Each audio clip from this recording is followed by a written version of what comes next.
doing it? Yep. Okay, so we're having to pick up where we left off on another camera because the memory won't stay still. So same people are here. 1, 2, 3, 4, 5. So we're just gonna have to pick up where we left off.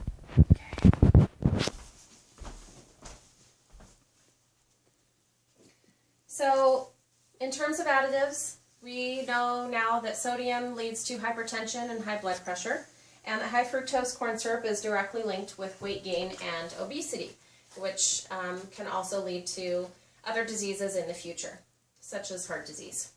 So now that we've talked about additives, we've talked about what processed foods are, what happens to natural foods during processing and the nutrients that are lost, and additives that are put back into the foods, and how those additives also negatively impact our health. And while they try to include some more nutritional value into the foods, it's not enough to replace what had been lost. So in conclusion, additives such as synthetic vitamins and chemicals are used to add artificial flavoring, texture, and appearance.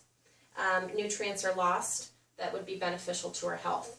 So a good course of action for everybody to take would be to try to reduce the amount of processed foods that you eat and replace those with whole food options. Anytime there's a whole food option, try your best to take that option first. So if instead of buying canned vegetables or canned fruit, buy the whole food, take it home, steam it yourself. You can still freeze it yourself. You can buy corn and steam it and shuck it and freeze it yourself. You can can your own fruits. It's still healthier than buying the canned fruits from the store. Same with potatoes. Try to buy your own potatoes and bake them or mash them yourself rather than buying the instant potatoes, because those also include a lot of sodium.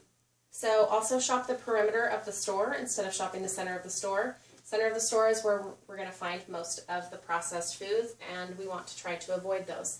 The perimeter of the store will have the more natural choices.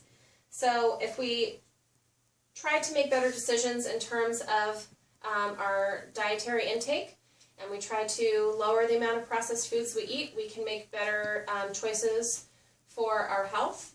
And that's all I've got. Thank you very much. Very good. Thank you.